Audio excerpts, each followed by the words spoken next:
Hello everyone. तो आप सभी कैसे हैं? सभी को हरे कृष्णा, राधे राधे। जैसा आप सभी को पता है कि हम सभी अपना प्रैक्टिस सेट लेकर चलते हैं। तो प्रैक्टिस सेट में हमने आपको बहुत सारे प्रैक्टिस सेट करा दिए हैं और उसका हमने प्लेलिस्ट भी बना दिया है। और ये आज दूसरा प्रैक्टिस सेट चल रहा है। बहुत सारे हमने क्वेश्चन करा दिए हैं। क्वेश्चन कराने के साथ साथ हमने आपको प्लेलिस्ट प्रॉपर बना के वीडियो का हमने रखा है, वहाँ से देख सकते हैं। बाकी आपकी एसएसटी की भी क्लासेस चल रही हैं और इसके बाद आपकी जो बचेंगी ईवीएस और हिंदी, वो भी क्लासेस ज़रूर आएंगी। ठीक है, तो सीडीपी की जो क्लासेस है वो डेली 15 क्वेश्चन आपके चलते हैं। तो चलिए हम अपना प्रैक्टिस सेट लेकर चलते हैं। और प्रैक्टिस सेट करने से पहले हम आपको डेली बताते हैं कि आप एक पेन और कॉपी लेकर जरूर बैठा करिए। पेन कॉपी लेकर बैठने से क्या होता है, आप नंबरिंग क्या करिए। जैसे हम 1 से लेकर 15 तक पढ़ा रहे हैं, तो आप 1 2 3 4 इस तरीके से लेकर 15 तक आप नंबरिंग कर लीजिए। क्वेश्चन जब हम पढ़ाते हैं तो आप क्वेश्चन पढ़ा करिए और फटाक से अपना उत्तर दे दिया करिए। जैसे हम क्वेश्चन नंबर 1 पढ़ाएं, आपने उत्तर दे दिया, उसके बाद जैसे ही हम उत्तर बताते हैं आप अपना उत्तर भी चेक कर लीजिए साथ साथ। अगर उत्तर सही होता है तो हाँ सही टिक कर दीजिए, गलत होता है तो गलत कर दीजिए। बाद में लास्ट में आप काउंट करिए कि आपने कितना नंबर गेन किया है। और प्लीज़ आप सभी जो भी नंबर गेन करते हैं, अगर आपने 15 में से 7-8 नंबर ही गेन किया है तो उसका हमें प्लीज़ आप सभी कमेंट करके ज़रूर बताया करिए। और अभी एक सुधा करके थी, कोई स्टूडेंट है, उन्होंने अपना नंबर शेयर किया था, उन्होंने 8 नंबर पाया है। तो उन्होंने बहुत अच्छा नंबर पाया है। अगर वो ऐसे प्रैक्टिस सेट करती रहेंगी तो आगे वो और भी अच्छा नंबर गेन कर सकती हैं। तो जैसे सुधा ने कमेंट करके बताया, प्लीज़ आप सभी भी कमेंट करके बताया करिए कि आपने कितना नंबर गेन किया है। तो चलिए हम अपना प्रैक्टिस सेट स्टार्ट करते हैं। क्वेश्चन नंबर हम 1 से लेकर चलते हैं, थोड़ा बड़ा कर देते हैं। देखिए, जो इंग्लिश वाले बच्चे हो इंग्लिश इसमें देख लिया करिए, क्योंकि इंग्लिश और हिंदी दोनों साथ में पढ़ाना टाइम टेकिंग ज़्यादा हो जाता है, तो इसलिए बस मैं हिंदी लेके चलती हूँ। ठीक है, चलिए क्वेश्चन नंबर 1 चलते हैं लेकर। क्वेश्चन नंबर 1 आपका है कि सुविधाहीन और वंचित समूह के शिक्षार्थियों को संबोधित करने के लिए एक शिक्षक को क्या करना चाहिए। ऑप्शन ए है सभी छात्रों में अपनेपन की भावना को बढ़ावा देना चाहिए। ऑप्शन बी है छात्रों की कमजोरी को सबके सामने उजागर करना चाहिए। ऑप्शन सी है इन छात्रों को एक अलग संकाय में ही पढ़ाना चाहिए। ऑप्शन डी है कि सभी छात्र के लिए मानकीकृत पाठ्यक्रम का प्रयोग करना चाहिए। उत्तर बताइए। देखिए, क्वेश्चन पहले आप 2 बार पढ़ा करिए। ठीक है, एक बार हम पढ़ा देते हैं, फिर आप उस पर ध्यान दिया करिए क्वेश्चन पे कि क्वेश्चन पूछना क्या चाह रहा है। देखिए, पूछना क्या चाह रहा है कि जो सुविधाहीन है, देखिए जब आपको हिंदी ना आए ना तो एक बार इंग्लिश की तरफ अपनी नज़रें घुमा लिया करिए। सुविधाहीन का मतलब जैसे कि, और जो बच्चे वंचित समूह से आए हुए हैं, ठीक है, जिनको सुविधाएं नहीं मिल पा रही हैं, जैसे होते हैं ना जो झुग्गियों में बच्चे रहने वाले हैं, या फिर ऐसी जगह जिनको स्कूल प्रॉपर नहीं मिल पाता है या फिर कॉपी किताब नहीं मिल पाता है, ऐसे बच्चों के बारे में पूछा है। तो ऐसे शिक्षार्थियों को संबोधित करने के लिए आप अगर एक शिक्षक है तो आप क्या कहेंगे उनको। तो देखिए, हमें क्या करना चाहिए कि ऐसे लोगों को अगर हमें संबोधित करना है तो हम उनमें क्या करेंगे, अपनेपन की भावना को क्या करेंगे, बढ़ावा देंगे। तो ऑप्शन नंबर ए सही कर लीजिएगा। आगे चलते हैं हम नेक्स्ट क्वेश्चन पर। क्वेश्चन नंबर 2,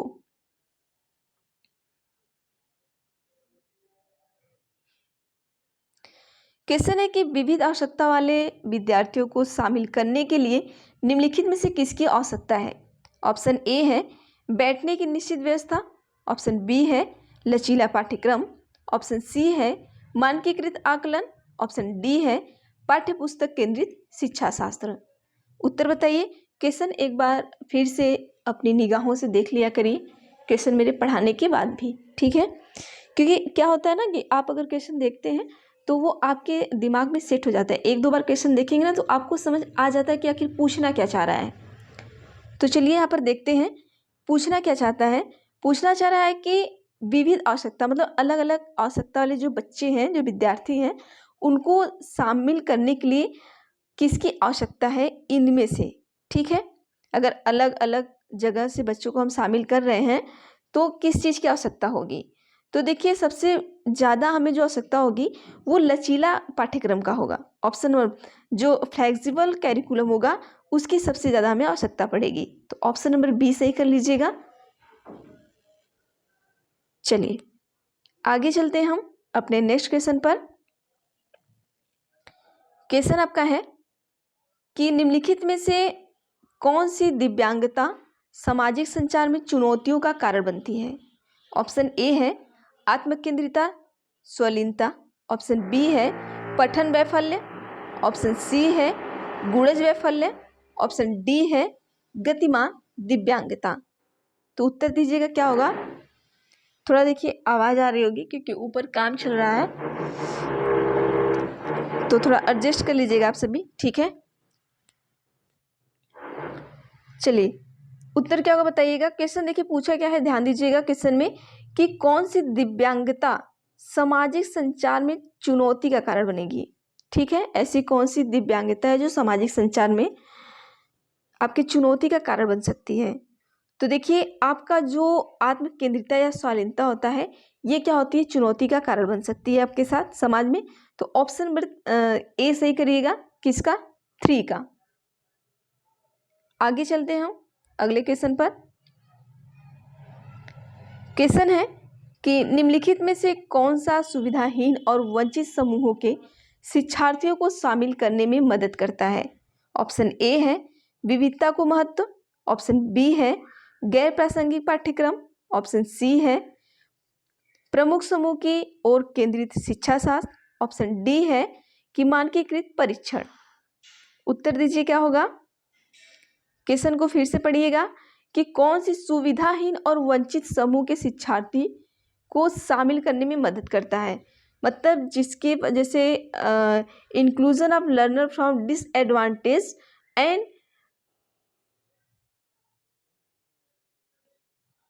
उत्तर बताइएगा।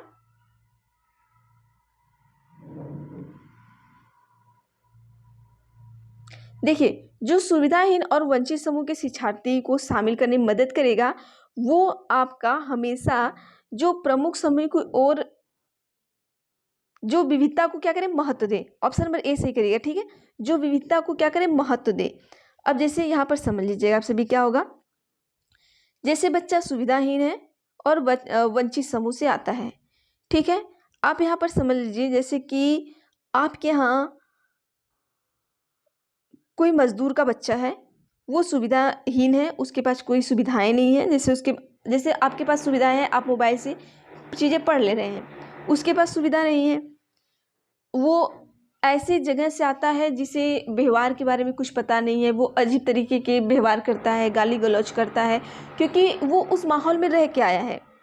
तो अगर आप शिक्षार्थियों के साथ उसे शामिल कर रहे हैं तो करने में आपकी क्या मदद करेगा। देखिए आप यहाँ पर क्या करेंगे, विविधता को महत्व देंगे। विविधता को कैसे महत्व देंगे, अगर आप जब तक अपने क्लास में विविधता को महत्व नहीं देंगे तब तक आप किसी भी बच्चे को शामिल नहीं कर सकते। जैसे मान लीजिए अगर आप विविधता को महत्व दिए तो आम बच्चे के साथ भी इस बच्चे को आप पढ़ाएंगे और ये बच्चा क्या करेगा कि आम बच्चे के साथ आ करके यहाँ पर अच्छी अच्छी चीज़ों को सीखेगा। कुछ बच्चे हैं जो अच्छे संस्कार सीख के आए हैं तो उनके साथ इनको आप पढ़ाइए, विविधता का महत्व देंगे तो इनको भी पढ़ाएंगे तो ये भी क्या करेंगे, अच्छे व्यवहार को सीखेंगे। तो उस तरीके से हमें क्या करना है, ऑप्शन नंबर ए सही लगाइएगा आप सभी, ठीक है। चलिए अगले क्वेश्चन पर चलते हैं।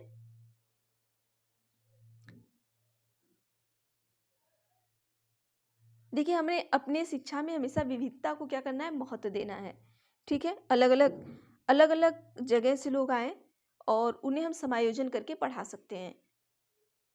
क्वेश्चन है कि एक संरचनात्मक कक्षा में बच्चों की संज्ञानात्मक सहभागिता को किस प्रकार सुसाधित किया जा सकता है। ऑप्शन ए है बच्चों के वार्तालाप द्वारा। ऑप्शन 2 है कि अध्यापक के संवेगों द्वारा। ऑप्शन 3 है बच्चों के सकारात्मक परस्पर संबंधों द्वारा। ऑप्शन 4 है कि वह रूप से अधिरोपित अनुशासन द्वारा। अब देखिए ऑप्शन ए है कि 3, ऑप्शन बी है कि 4, ऑप्शन सी है कि 1 2 3 तीनों होगा, ऑप्शन डी है कि 1 3 और 4 होगा। क्वेश्चन पढ़िएगा क्या है, ध्यान से पढ़िएगा कि जो संरचनात्मक कक्षा है आपका, ठीक है, जो आपका कंस्ट्रक्टिव क्लासरूम होता है उसके बारे में बात कर रहा है कि कक्षा में बच्चों की संज्ञानात्मक सहभागिता को किस प्रकार सुसाधित किया जा सकता है, ठीक है, ये पूछा गया है। तो आप किस तरीके से उसे सुसाधित करेंगे, तो यहाँ पर जो आपका ऑप्शन नंबर सी होगा, देखिए ऑप्शन नंबर सी सही होगा। 1, 2 और 3, इन तीनों तरीकों से बच्चों के साथ हम क्या करेंगे, वार्तालाप करेंगे। इससे भी सुशासित होगा। अध्यापक के द्वारा संवेग होगा, इससे भी होगा। बच्चों के सकारात्मक परस्पर संबंध द्वारा भी होगा, लेकिन बाह्य रूप से अधिरोपित अनुशासन द्वारा नहीं। आप बाहरी रूप से उसे अनुशासन नहीं देंगे। कभी भी बच्चे को हमें अनुशासित बाहरी रूप से अनुशासन या प्रेशर नहीं करना है बच्चे को कभी भी किसी चीज़ के लिए। ठीक है? तो ये बिल्कुल गलत हो जाएगा। ठीक है?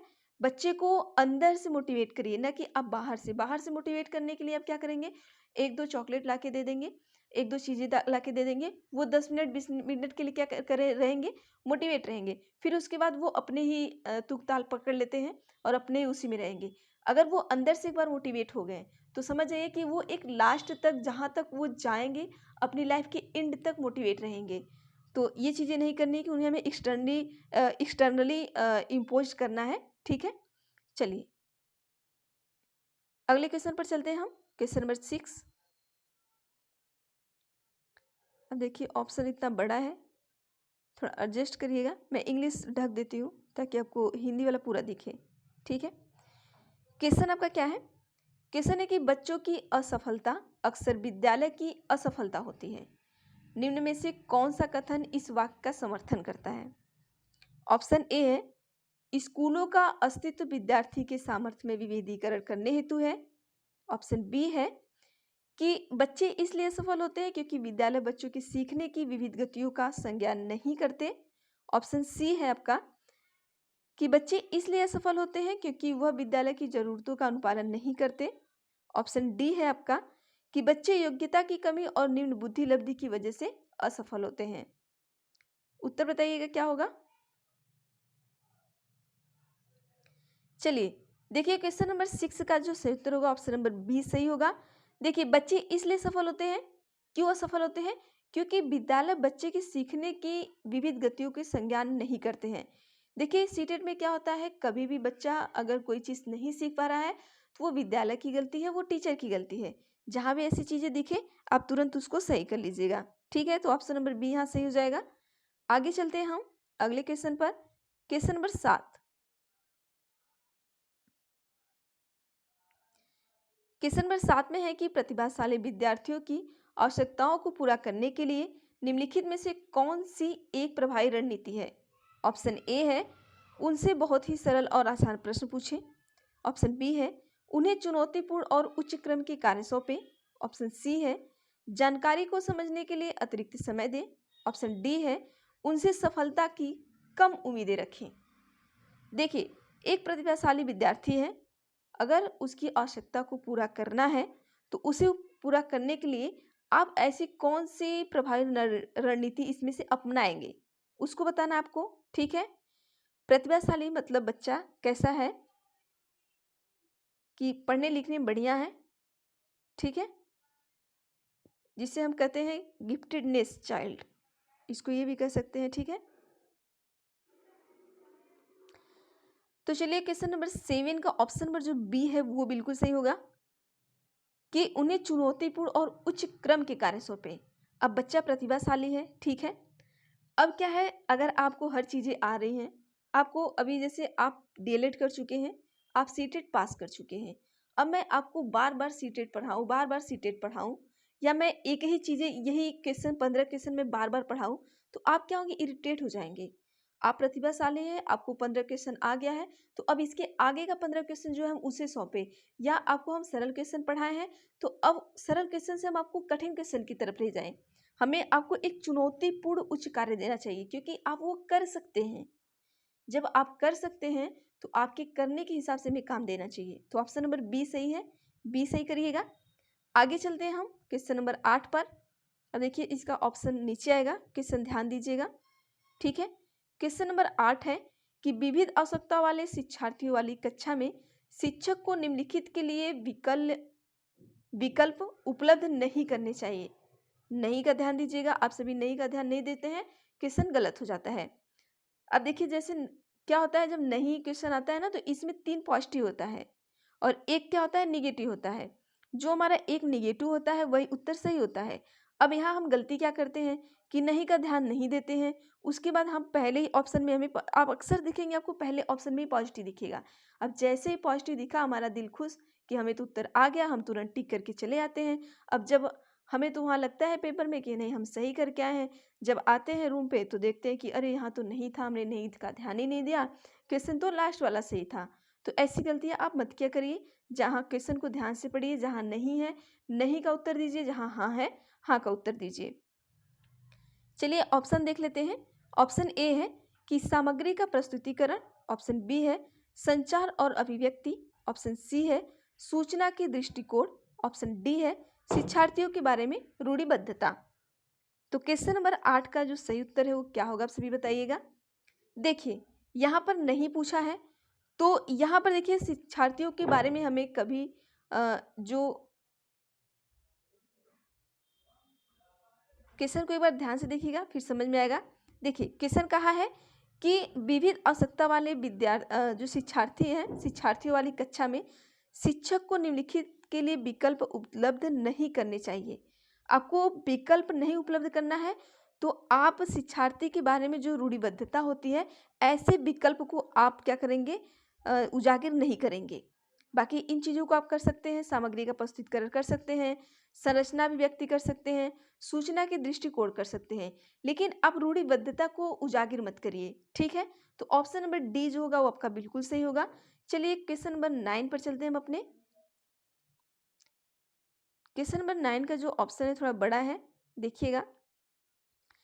चलिए क्वेश्चन आपका है कि जनजातीय समुदायों के विद्यार्थियों के सफल समावेशन के लिए एक शिक्षिका को निम्न में से किसी से बचना चाहिए। ठीक है, जो जनजातीय समुदाय के विद्यार्थी के सफल समावेशन के लिए एक शिक्षिका को निम्न में से किससे बचना चाहिए। ऑप्शन ए है कि उनके दैनिक जीवन और परिवेश से उदाहरण शामिल करना। ऑप्शन बी है कि उनके सामाजिक सांस्कृतिक संदर्भ को महत्व और सम्मान देना। देखिए बचना है, ठीक है, किन चीज़ से बचना है ये बताना आपको। ऑप्शन सी है कि पाठ्यक्रम में उनकी संस्कृति से में प्रचलित लोकगीतों और गीतों को शामिल करना। ऑप्शन डी है कि उन संप्रदायों को पढ़ना जो उनके जीवन के लिए पूरी तरह अप्रासंगिक है।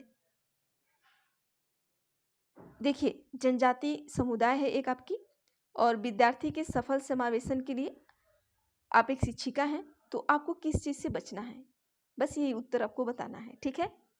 तो देखिए आप कभी भी आप उदाहरण शामिल करिए, बिल्कुल सही है, उनके दैनिक जीवन से परिवेश से उनको जोड़िए, ये बात सही है।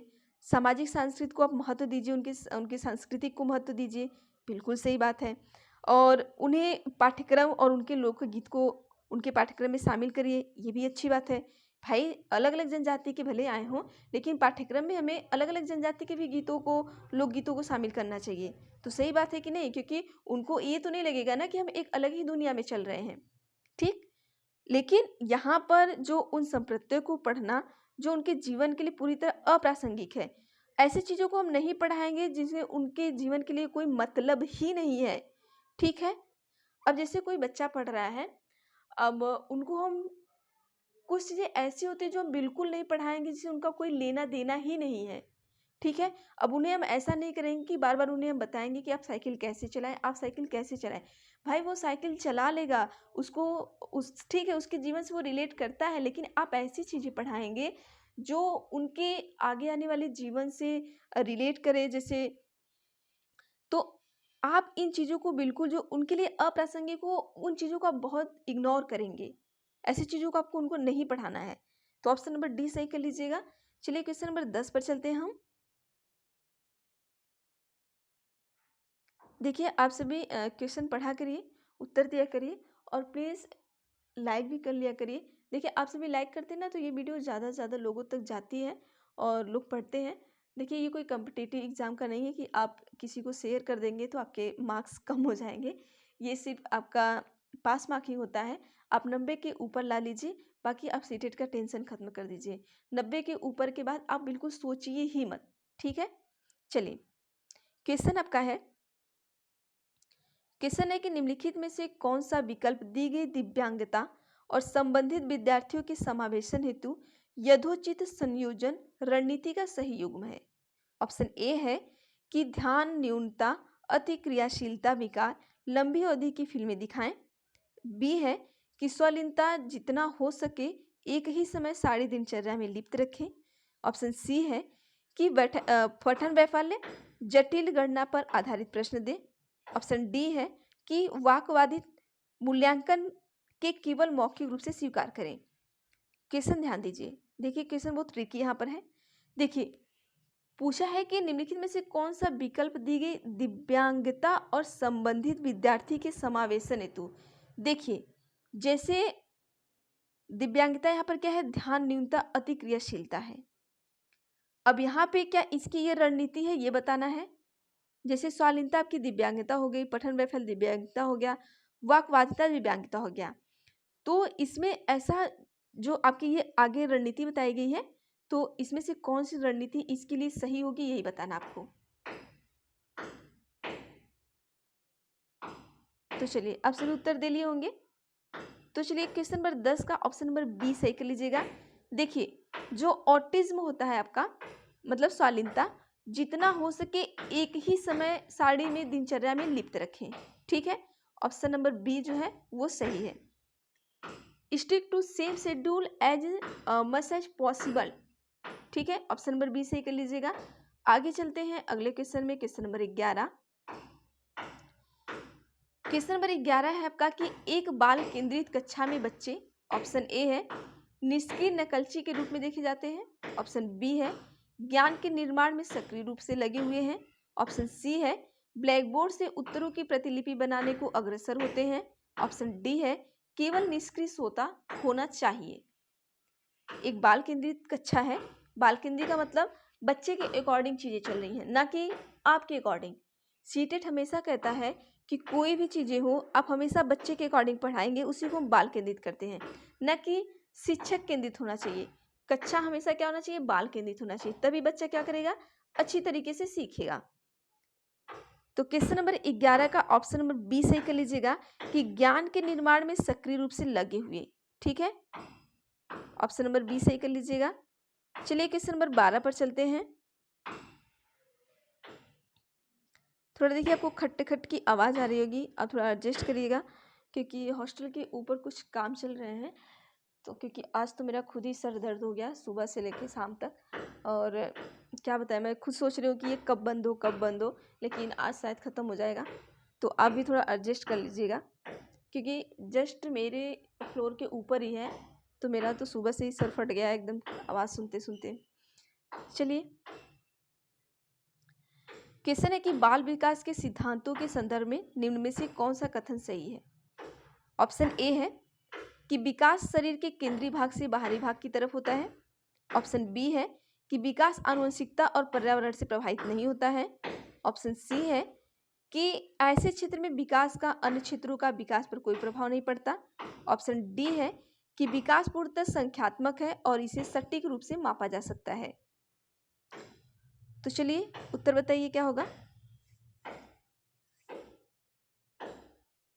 क्वेश्चन नंबर 12, तो चलिए हम देख लेते हैं क्वेश्चन नंबर जो 12 है, 12 का जो सही उत्तर होगा ऑप्शन नंबर ए होगा। देखिए पूछा क्या है, ध्यान दीजिएगा। पूछा है कि बाल विकास के सिद्धांत के संदर्भ में कौन सा कथन सही है। जो बाल विकास होता है आपका, वो विकास शरीर के केंद्रीय भाग से कहाँ किस तरफ होता है, बाहरी भाग की तरफ होता है। हमेशा याद रखिएगा किधर होता है, development occur from central part of the body toward peripheries. ठीक है, आगे चलते हैं क्वेश्चन नंबर 13। दो ही ऑप्शन देंगे, इन्हीं में से सही और गलत आप बताएंगे। ठीक है, क्योंकि छोटा कर देंगे तो दिखेगा नहीं ना। इन्हीं दो में से आपका एक सही है। चलिए अभिकथन क्या पूछा है। देखिए अभिकथन वाले क्वेश्चन में ना आप सभी क्या किया करिए कि ध्यान दिया करिए। ये जैसे कि अभिकथन पूछ दिया तो यहाँ पर ना कब क्यों कैसे ये वाला क्वेश्चन लगा लिया करिए, और इस क्वेश्चन का अगर आपको उत्तर मिल गया ना तो आपका जो तर्क होगा वो सही होता है, अगर नहीं मिला तो तर्क आपका क्या होता है, गलत होता है। तो इस चीज़ का यहाँ पे ध्यान देंगे तो आप अभिकथन और कारक वाले क्वेश्चन भी आराम से कर लेंगे। देखिए अभिकथन में क्या कहा गया है कि कक्षा में प्रिंट समृद्ध वातावरण का सृजन बहुत महत्वपूर्ण है। तर्क में कहा गया है कि उपकारी वातावरण भाषा विकास में अर्थपूर्ण भूमिका निभाता है। चलिए, ऑप्शन आपका है कि both A and R true and R is the correct explanation of A. और ऑप्शन बी है कि both A and R true but R is the not the correct explanation of A. ठीक है। Question number 13, देखिए, कक्षा में print समृद्ध वातावरण का सृजन बहुत महत्वपूर्ण है। बिल्कुल भाई, क्योंकि क्लास में ये चीज़ें बहुत इंपॉर्टेंट होती है। क्यों महत्वपूर्ण है?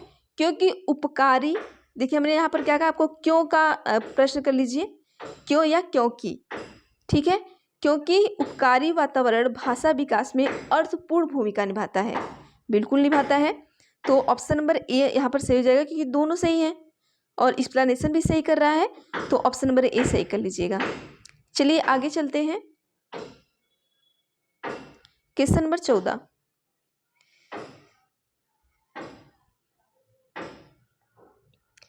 क्वेश्चन आपका है कि शब्द का प्रयोग डैश डैश, मतलब इसमें से ये जो शब्द चारों में से वो आएंगे, का प्रयोग जैविक अंतरों के लिए होता है, जबकि डैश शब्द का प्रयोग उन विशेषताओं और स्वभावों के लिए होता है जिसे कि एक विशिष्ट संस्कृति पुरुष और महिलाओं के लिए उपयुक्त मानती हैं। ऑप्शन ए है सेक्स जेंडर, ऑप्शन बी है जेंडर सेक्सुअलिटी, ऑप्शन सी है जेंडर सेक्स, ऑप्शन डी है सेक्सुअलिटी और जेंडर। तो यहाँ पर जो उत्तर होगा, देखिए ऑप्शन नंबर ए सही हो जाएगा, लगा लीजिएगा, लिंग और जेंडर यहाँ पर आ जाएगा। चलिए नेक्स्ट क्वेश्चन पर चलते हैं। क्वेश्चन नंबर 15 क्वेश्चन याद करिएगा, रखिएगा याद, इसके जो ऑप्शन है इसके नीचे हैं। ठीक है। क्वेश्चन है कि बहुभाषी कक्षा के लिए निम्नलिखित में से कौन सा कथन सर्वाधिक उपयुक्त होगा? बहुभाषी कक्षा, बहुभाषी कक्षा मतलब multi cultural classroom. Multi cultural का मतलब अलग अलग कल्चर से बच्चे आए हों उस क्लास में पढ़ने के लिए। तो क्वेश्चन क्या पूछा है कि कौन सा कथन सबसे ज़्यादा उपयुक्त होगा, तो आपको बताना है। अब चलिए आप क्वेश्चन पढ़िए। ठीक है, ये क्वेश्चन आप खुद पढ़ेंगे, मैं बस इसका उत्तर बताऊंगी। आप सभी क्वेश्चन को पढ़िए ध्यान से।